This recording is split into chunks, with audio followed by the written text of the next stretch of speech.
মুকেশ আম্বানীৰ পত্নীৰ অদ্ভুত চখ। নীতা আম্বানীয়ে নিজৰ চখ পূৰণৰ বাবে কিনিলে ৰবট। ৰবটটোৰ দাম আৰু কামৰ কথা শুনি আপোনাৰ চকু কপালত উঠিব। বিশ্বৰ অন্যতম ধনী ব্যৱসায়ী মুকেশ আম্বানী।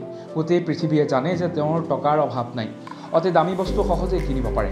আম্বানী পৰিয়ালে কেতিয়াও মধ্যবিত্তীয় পৰিয়ালৰ দৰে চখৰ সাধনাৰ কথা ভবা নাই।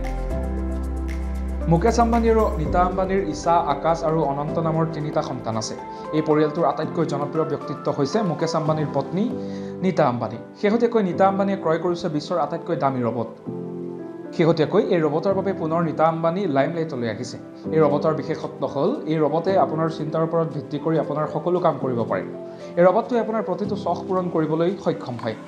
এনে বৈশিষ্ট্যৰ পৰা অনুমান কৰিব পাৰি যে এই ৰবটটো অতি মূল্যৱান হ'ব। দামৰ কথা শুনিলে আপুনি আচৰিত হ'ব। এই ৰবটৰ মূল্য 3 বিলিয়নতকৈ অধিক। এই ৰবটৰ মূল মূল্য 3000 কোটিৰ পৰা 9000 কোটি টকাৰ ভিতৰত হ'ব। এই ৰবটে কি কৰিব? নীতা আম্বানী ঘৰৰ কাম কৰিবলৈ এই ৰবটটো কিনিছিল। তেওঁৰ নিজৰ জীৱনশৈলীৰ বিষয়ে বহু কথা কয়।